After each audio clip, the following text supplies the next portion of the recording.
बिस्मिल्लाहिर्रहमानिर्रहीम। अस्सलाम वालेकुम। कैसे हैं आप सब? उम्मीद है आप सब खैरियत से होंगे।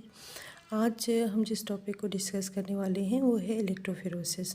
जितने भी इक्विपमेंट्स एनालिसिस में यूज़ होते हैं या आइडेंटिफिकेशन में यूज़ होते हैं, वो सुनने में उनके नाम और प्रिंसिपल्स बड़े मुश्किल लगते हैं, लेकिन ऐसा हरगिज़ नहीं है। ये बहुत ही आसान इनके प्रिंसिपल्स हैं और इनके वर्किंग बहुत ही आसान है समझने में। अच्छा, इलेक्ट्रोफेरोसिस बेसिकली एक सेपरेशन टेक्निक है। ये सेपरेशन के लिए यूज़ होती है किसके? बायोमोलिक्यूल्स के। बायोमोलिक्यूल्स कौन से बायोमोलिक्यूल्स? डीएनए हो गया, आरएनए हो गया, प्रोटीन हो गया, उसकी सेपरेशन के लिए ये टेक्निक यूज़ होती है। अच्छा, किसी भी चीज़ को अगर आप सेपरेट करें तो उसके लिए कुछ बेसिस ज़रूरत होते हैं। फॉर एग्ज़ाम्पल, आप किसी क्लासरूम में जाएँ और अगर आपने बच्चों की सेपरेशन करनी है तो आप किस बेस पर करेंगे? उनके वेट की बेस पर करेंगे या उनके हाइट की बेस पर करेंगे? Same is the case with it कि आप यहाँ पर बायोमोलिक्यूल्स जो हैं उनको साइज़ की बेस पर आप अलग-अलग करेंगे या उनकी सेपरेशन करेंगे। और किस तरीके से करेंगे साइज़ की बेस पर कि साइज़ कम है या ज़्यादा है, या डीएनए की अगर हम बात करें तो उनके फ्रेगमेंट्स छोटे हैं या बड़े हैं, उनकी बेस पर उनकी आइडेंटिफिकेशन की जाएगी।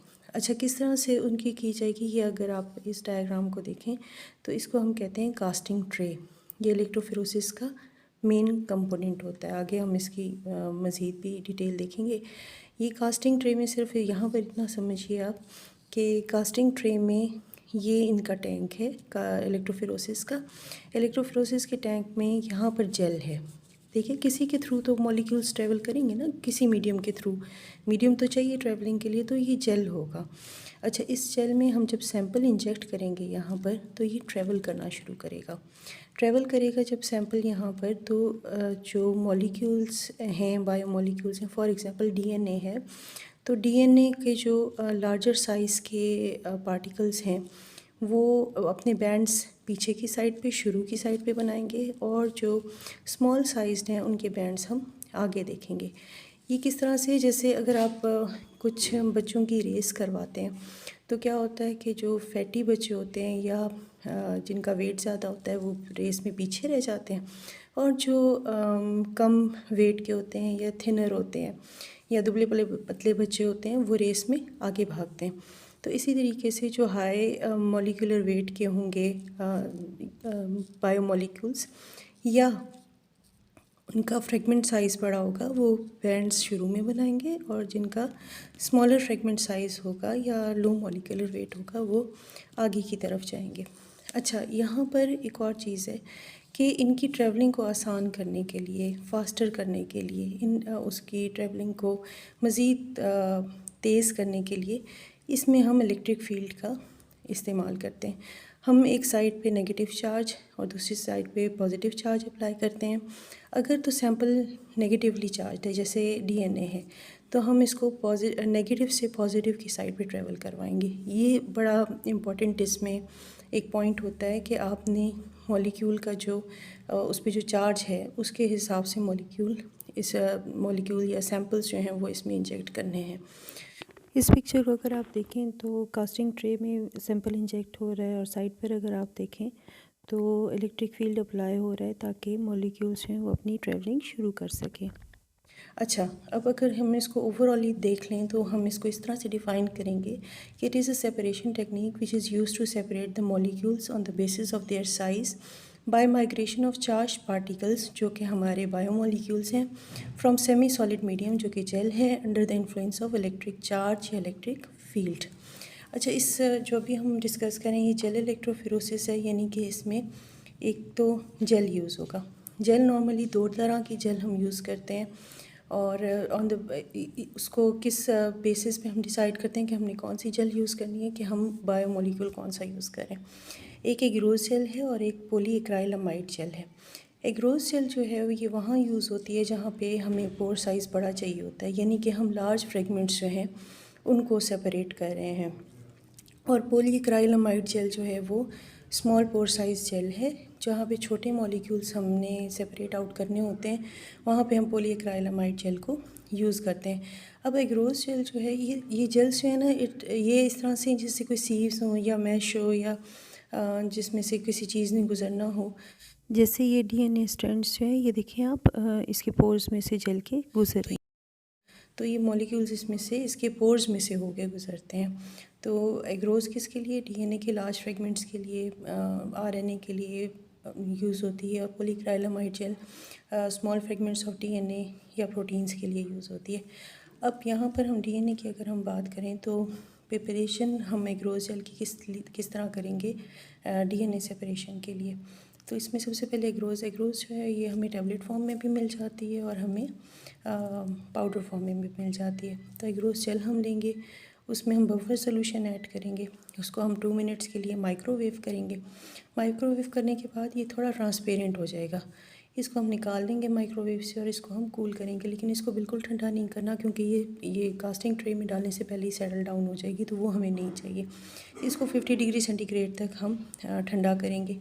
उसके बाद हम इसको कास्टिंग ट्रे में डालेंगे, लेकिन पोरिंग इस तरह होनी चाहिए कि इसमें कोई बबलिंग ना हो। अगर बबलिंग हुई तो क्या होगा कि हमारे जो मॉलिक्यूल्स इसके थ्रू ट्रैवल करेंगे उनकी ट्रैवलिंग में मसला होगा। ज़ाहिर है बबल्स आएंगे बीच में, तो ट्रैवलिंग में मसला होगा और हमारे रिज़ल्ट ठीक नहीं होंगे। उसको डालने के बाद फिर हम ये जो आप देख रहे हैं, वेल्स देख रहे हैं छोटे छोटे, ये किस तरह बनाने हैं। ये हम यहाँ पर कॉम्ब डाल देंगे, ठीक है। यहाँ पे हम कॉम्ब लगाएंगे। कॉम्ब जैसे कि कंघी, हम बालों वाली कंघी होती है उस तरह की, इट्स लाइक, और उसके मोटे दंदाने होते हैं या मोटे उसके आगे जो उसके टीथ होते हैं वो बड़े होते हैं। तो यहाँ लगा देंगे। लगाने के बाद हम इसमें पोरिंग करेंगे जेल की और 15-20 मिनट के लिए इसको छोड़ देंगे ताकि हमारी जेल सेटल हो जाए। जब जेल सेटल हो जाएगी तो फिर उसके बाद हम इसको कॉम्ब को रिमूव करेंगे। तो यहाँ पे छोटे छोटे ये वेल्स बन जाएंगे। ये वेल्स हमने क्यों बनाया? ताकि हम यहाँ पे सैंपल इंजेक्ट करें और वो एक लाइन में ट्रैवल कर सकें, ठीक है। उसके बाद जो इम्पॉर्टेंट बात है वो ये कि एग्रोज सेल की कंसंट्रेशन कैसी होनी चाहिए। एग्रोज सेल की कंसंट्रेशन डिपेंड करती है हमारी कि हमारा बायोमोलिक्यूल जो हम यूज़ कर रहे हैं उसकी साइज़ कैसा है, तो उस पर डिपेंड करती है इसकी कंसंट्रेशन ज़्यादा रखनी है कि कम रखनी है। नॉर्मली 0.7 से 2% तक हमारी एग्रोज सेल की कंसंट्रेशन होती है। अच्छा, उसके बाद यहाँ पर टैंक में हम बफ़र भी अप्लाई करेंगे। बफ़र क्यों? ताकि पीएच मेंटेन रहे। किसी भी मीडियम की अगर पीएच ऑल्टर करती है तो ज़ाहिर है उसके रिजल्ट्स पे तो फ़र्क पड़ेगा। तो उसकी पीएच को मेंटेन रखने के लिए हम यहाँ पर बफ़र डाल देते हैं। अब बफ़र हम यहाँ पर 2 तरह के यूज़ करते हैं, एक TAEB बफ़र और TBE बफ़र। अच्छा, TAE नाम से आपको पता चल रहा है, जब इसकी प्रिपरेशन करेंगे तो ये T से ट्रिस्पेस है, एसिटिक एसिड है, EDTA है, ये बफ़र, ठीक है। इसी तरह से TBE बफ़र जो है वो ट्रिस्पेस है, बोरिक एसिड है और EDTA बफ़र है।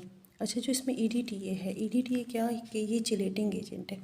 चिलेटिंग एजेंट क्या करता है कि डीएनए से एक एंजाइम है जो कि डीएनए को डीजनरेट करता है, उसका जो मैग्नीशियम कोफैक्टर है उसको ये चिलेट कर लेता है, यानी कि बाइंड कर लेता है, उसको फिर अवेलेबल नहीं रहने देता। तो हमारा फिर जो तमाम सिस्टम है बड़ा स्टेबल रहता है। तो ये एक बहुत इम्पॉर्टेंट कंपोनेंट है। अच्छा, उसके बाद सैंपल लोडिंग। सैंपल को लोड करने के लिए सैंपल में डाई ऐड की जाती है। डाई क्यों ऐड की जाती है? अब ज़ाहिर है एग्रोज जो है वो भी ट्रांसपेरेंट है और सैंपल भी ट्रांसपेरेंट है, तो हमें बैंड्स नज़र कैसे आएंगे? तो उसके लिए हम फिर डाई यूज़ करते हैं और साथ ही साथ हम ग्लिसरॉल ऐड करते हैं। ग्लिसरॉल जो है वो विस्कस है, तो उससे क्या होता है कि डीएनए अगर हमने लोड किया है, जो हम बात यहाँ पे डीएनए की कर रहे हैं, तो डीएनए जब हम लोडिंग उसकी करते हैं तो वो वेल से इधर उधर ना चला जाए, तो अपने पाथ में रहे। तो उसके लिए हमें इसको अपने पाथ में सही ट्रैवल करवाने के लिए हमें इसमें ग्लिसरॉल ऐड करनी होती है। ग्लिसरॉल जब हम ऐड कर देंगे तो उसके बाद फिर हम इस यूनिट को क्लोज़ करेंगे। क्लोज़ करने के बाद जैसे कि मैंने आपको बताया कि चार्ज दोनों साइडों से अप्लाई करते हैं ताकि इसकी ट्रैवलिंग जो है, क्योंकि चार्ज टू मास रेशो इसकी प्रिंसिपल है, बेसिक प्रिंसिपल है चार्ज टू मास रेशो इलेक्ट्रोफेरोसिस का। तो फिर इस पर हम चार्ज अप्लाई करेंगे, तकरीबन 80 से 150 वोल्ट्स जो है इस पर चार्ज अप्लाई करेंगे। अच्छा, ये जो फर्स्ट वेल होता है, जो मैंने आपको पीछे कास्टिंग ट्रे दिखाई थी, उसका जो फर्स्ट वेल है उसमें हम डीएनए लैडर उसमें सैंपल जो होगा वो डीएनए लेटर का होगा, यानी कि डीएनए लेटर हम उसमें इंट्रोड्यूस करेंगे। डीएनए लेटर क्या है? डीएनए लेटर वो रेफरेंस है जिससे हम बाकी बैंड्स को कंपेयर करके उनका फ्रेगमेंट साइज़ जो है वो हम डिटरमिन करेंगे।